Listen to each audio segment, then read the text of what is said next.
త్వరలో AP assembly ఎన్నికలు జరగనున్నాయి. టీడీపీ, జనసేన కూటమిగా ఈ ఎలక్షన్స్లో పోటీ చేయనున్నాయి. ఈ నేపథ్యంలో ఇటీవలే 118 స్థానాలకు ఉమ్మడి అభ్యర్థులను టీడీపీ, జనసేన కూటమి ప్రకటించింది. జనసేనకు 24 అసెంబ్లీ, 3 పార్లమెంటు స్థానాలు ఇచ్చిన సంగతి తెలిసిందే.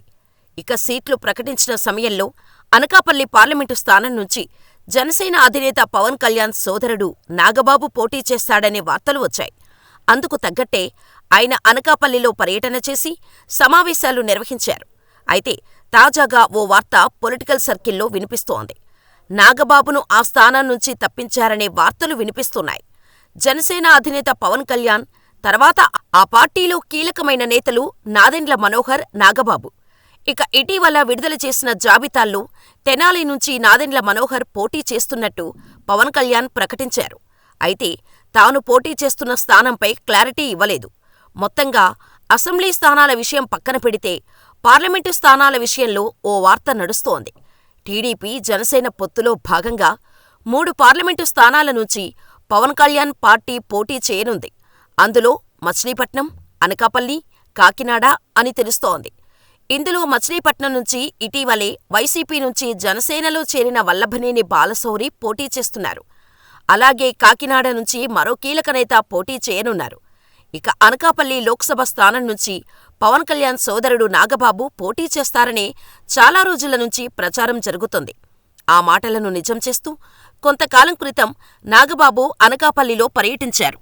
అయితే ఇటీవలే ఆయన అనకాపల్లి నుంచి హైదరాబాద్కు షిఫ్ట్ అయ్యారని సమాచారం. ఆయన్ను అనకాపల్లి నుంచి తప్పించటం అందుకు కారణమని వార్తలు వినిపిస్తున్నాయి. ఇప్పటివరకు చంద్రబాబు ఆదేశాల మేరకు రాజమండ్రి రూరల్ వంటి పలు స్థానాల్లో తన అభ్యర్థులను తప్పించాడని పలువురు తెలిపారు. అలాగే అనకాపల్లి విషయంలో కూడా చంద్రబాబు ఆదేశాలతోనే నాగబాబును తప్పించారని పొలిటికల్ సర్కిల్లో టాక్ వినిపిస్తోంది. మొత్తంగా చంద్రబాబు కనుసన్నల్లోనే సీట్లు తీసుకోవటం, అభ్యర్థులను ఎంపిక చేయటం పవన్ చేస్తున్నారనే పలువురు రాజకీయ విశ్లేషకులు అభిప్రాయపడుతున్నారు. ఇలా ఇప్పటివరకు పార్టీ నేతలకే హ్యాండిచ్చిన పవన్ కళ్యాణ్ ఈసారి ఏకంగా సొంత అన్నకే హ్యాండిచ్చాడనే ప్రచారం పొలిటికల్ సర్కిల్లో బలంగా వినిపిస్తోంది. ఇకపోతే మరోపక్క ఏదైనా ఒక అంశం గురించి మనం మాట్లాడే ముందు దానిపై పూర్తి స్థాయిలో విశ్లేషణ చెయ్యాలి. అలా చేసే సమయంలో కూడా లాజిక్ అనేది మిస్ అవ్వకుండా చూడాలి. అలా కాని పక్షంలో మనం చేసే వ్యాఖ్యలు నలుగురిలో నవ్వులు పాలయ్యేలా చేస్తాయి. ఇది అన్ని రంగాల వారికి వర్తిస్తోంది. ముఖ్యంగా రాజకీయాల్లో చాలా జాగ్రత్తగా ఆలోచించి మాట్లాడాలి. లాజిక్ మిస్ అయితే అదే పాయింట్తో ప్రశ్నల బాణాలు తిరిగి వస్తుంటాయి. తాజాగా రాజకీయ వ్యూహకర్త ప్రశాంత్ కిషోర్ విషయంలో అదే జరిగింది. మరి ఆ వివరాలేమిటో ఇప్పుడు తెలుసుకుందాం. ఆదివారం ఓ కార్యక్రమంలో పాల్గొనేందుకు హైదరాబాద్ వచ్చిన ప్రశాంత్ కిషోర్ కొన్ని కీలక వ్యాఖ్యలు చేశాడు. అది కూడా తెలంగాణకు వచ్చిన ఆయన ఏపీ రాజకీయాల గురించి ప్రస్తావించారు. ప్రస్తుతం ముఖ్యమంత్రి వైఎస్ జగన్మోహన్ రెడ్డి వచ్చే ఎన్నికల్లో ఓటమి పాలవుతుందంటూ వ్యాఖ్యలు చేశాడు. చదువుకున్నవాళ్లు ఉద్యోగాలు కోరుకుంటారు కానీ ఉచితాలు కాదంటూ సీఎం జగన్మోహన్ రెడ్డి అమలు చేస్తున్న సంక్షేమ పథకాల వల్ల ఓట్లు పడవని ప్రశాంత్ కిషోర్ అన్నారు. అయితే ఆయన చేసిన వ్యాఖ్యలపై రాజకీయ విశ్లేషకులు ఆశ్చర్యంతో పాటు పలు సందేహాలు వ్యక్తం చేస్తున్నారు. ప్రశాంత్ కిషోర్ మరో లగడపాటి రాజగోపాల్గా మారబోతున్నారంటూ సెటైర్లు వేస్తున్నారు.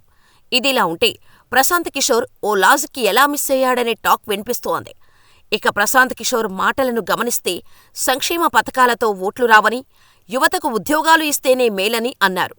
అలా చూసుకున్నట్టు అయితే తెలంగాణలో 10 ఏళ్లు అధికారంలో ఉన్న బీఆర్ఎస్ ఎంతో అభివృద్ధి చేసింది. మరి ఇటీవల జరిగిన ఎన్నికల్లో ఎలా ఓడిపోయిందని పలువురు అభిప్రాయపడుతున్నారు. ముఖ్యంగా గ్రామీణ ప్రాంత ప్రజలు సంక్షేమం గురించి ఆలోచిస్తారని, అందుకే సిటీలో బీఆర్ఎస్ వచ్చినా రూరల్ ఏరియాల్లో కాంగ్రెస్ విజయం సాధించింది. అలాగే రైతు బంధువు, దళిత బంధువు వంటి పథకాలను చాలా తక్కువ మందికే అందించారనే అభిప్రాయాలు జనాల్లో ఉన్నాయి. దీంతో గ్రామీణ ప్రాంతాల్లోనే పేద, మధ్యతరగతి ప్రజల్లో సీఎం కేసీఆర్పై వ్యతిరేకత వచ్చిందని రాజకీయ విశ్లేషకులు అంటున్నారు. మరి అలా చూసినట్టయితే ఏపీలో జగన్ సర్కార్ సంక్షేమ పథకాలను అన్ని వర్గాల ప్రజలకు అందిస్తున్నారు. ఎక్కడా అసమానతలు లేకుండా సంక్షేమ పథకాలను అందరికీ అందిస్తున్నారు. ఇలాంటి సమయంలో ఇక్కడ సీఎం జగన్ ఎలా గెలవడని, అభివృద్ధే చూసి ఉంటే తెలంగాణలో కేసీఆర్ మరోసారి గెలిచి ఉండాల్సింది కదా. ఈ లాజిక్ ఎలా మిస్ అయ్యావు ప్రశాంత్ కిషోర్ అంటూ పలువురు రాజకీయ విశ్లేషకులు ప్రశ్నిస్తున్నారు. పేద, మధ్యతరగతి ప్రజలు ఎవరివైపు ఉంటే ఆ నాయకుడే విజయం సాధిస్తారు. ఆ విషయంలో సీఎం జగన్కు చాలా అనుకూలంగా ఉంది. మరి తెలంగాణ, ఏపీ విషయంలో ఇలాంటి లాజిక్ మిస్ అయిన ప్రశాంత్ కిషోర్ ఏ స్వార్థంతో ఇలాంటి వ్యాఖ్యలు చేశారని పలువురు మండిపడుతున్నారు.